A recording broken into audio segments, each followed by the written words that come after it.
नमस्कार विद्यार्थी मित्रांनो, आज आपण राष्ट्रभक्ती हा पाठ अभ्यासणार आहोत. सर्वप्रथम आपण राष्ट्रभक्ती म्हणजे काय हे समजून घेऊयात. बघा, आपला देश स्वातंत्र्य होण्यापूर्वी आपण आपल्या देशासाठी लढणे, देशासाठी प्राणांचे बलिदान करणे म्हणजे राष्ट्रभक्ती अशी विचारसरणीची रूढ होती.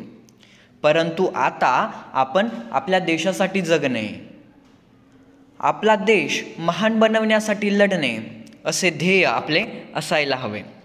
त्यासाठी आपण आपल्या राष्ट्रीय संपत्तीचे रक्षण करण्याची गरज आहे. व राष्ट्रीय संपत्तीचे रक्षण कसे करावे यासाठी आपल्याला या पाठाद्वारे एक छोटासा संदेश दिलेला आहे. आपण पाठ अभ्यासूयात. अतः कोपी यात्रिकः प्रतिदिनं रेलयानेन यात्रां करोति स्म. अथ कोपी म्हणजेच कोणी एक प्रवासी, यात्रिकः म्हणजे प्रवासी, कोणीतरी एक प्रवासी प्रतिदिनं रेलयानेन यात्रां करोति स्म. रेलयानेन म्हणजे रेल्वेगाडीने प्रवास करत असे. कोणीतरी एक प्रवासी दररोज रेल्वेगाडीने प्रवास करीत असे. एकदा तस्यैव पृष्ठतः दीर्घासने एका छात्रा उपाविशत. एकदा तस्यैव पृष्ठतः, जो प्रवासी दररोज रेल्वेगाडीने प्रवास करत होता त्याच्या पाठीमागे, तस्यैव पृष्ठतः म्हणजे त्याच्या पाठीमागे दीर्घासने आसनावरती एका छात्रा उपाविशत, एक विद्यार्थिनी बसलेली होती.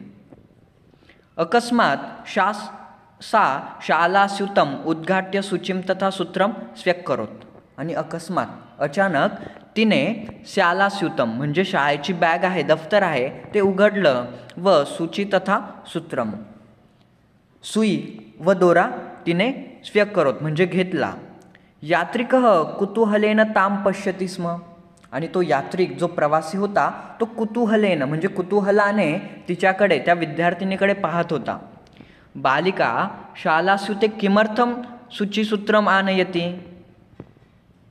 तो विचार काय करत होता की मुलगी शालासूते बॅगमध्ये सुई व दोरा कशासाठी आणलेला असेल हिने. तथा च रेलयाने ताभ्याम किम प्रयोजनम.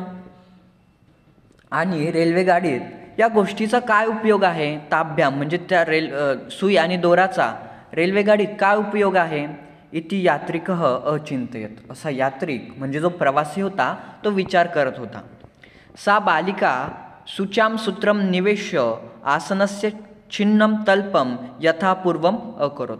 सा बालिका म्हणजे ती बालिका सूच्यां सूत्रम निवेश्यम, सुईमध्ये दोरा ओवून आसनस्य छिन्नम तल्पम, आसनाचे म्हणजे जिथे ती बसलेली होती त्या सीटवरती, ज्या आसनावरती, ती फाटलेली गादी तिने काय केली, पूर्ववत केली. तल्पम म्हणजे गादी, यथापूर्वम अकरोत, तिने काय केली, ती गादी पूर्वीप्रमाणे केली. यात्रिकः अपृष्यत. आणि त्या प्रवासाने तिला विचारलं, अयि बालिके म्हणजे हे बालिका, त्वं किं करोषि, तू काय करते आहेस. बालिका अवदत, बालिका म्हणाली, एतद् रेलयानम अस्माकं कृते अस्ति. ती बालिका म्हणते की रेलयानम, एतद् रेलयानम म्हणजे ही रेल्वेगाडी अस्माकं आपल्यासाठी आहे, अस्माकं कृते अस्ति आपल्यासाठी आहे. एतद् राष्ट्रस्य संपत्ती खलु, ही आपल्या राष्ट्राची संपत्ती आहे. तस्य सुरक्षणम अस्माकं आद्य कर्तव्यमेव. आणि तस्य म्हणजे त्याचे, रेल्वेगाडी काय आहे, आपल्या राष्ट्राची संपत्ती आहे आणि त्याचे संरक्षण करणे हे आपले कर्तव्य आहे. अहम तदेव करोमि, मी तेच करत आहे. बालिकायाः एतद् उत्तरम अतीव बोधप्रदम. आणि बालिकेचे हे उत्तर अतीव बोधप्रद होते. अनेन उत्तरेन भूरी प्रभावितः सह यात्रिकः विचारमग्नो भवत.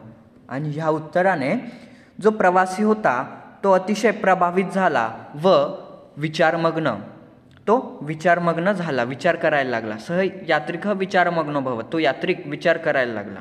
भो बालकः, हे बालकांनो, वयमपि सर्वे राष्ट्रसंपत्तेः सुरक्षणाय राष्ट्रसंरक्षणाय संवर्धनाय च कटिबद्धः भवामः. हे मुलांनो, बालकांनो, आपण सर्वजण राष्ट्रीय संपत्तीचे, वयमपि सर्वे आपण सर्वजण राष्ट्रसंपत्तीचे संरक्षण करण्यासाठी राष्ट्ररक्षणाय संवर्धनाय च कटिबद्धः भवामः, राष्ट्र संरक्षणाचे आणि सर्वांगीण वाढीसाठी कटिबद्ध आहोत. भवामह व्हायला हवे. राष्ट्रधर्मम आचरामः आणि आपण आपल्या राष्ट्रधर्माचे आचरण करायला हवे.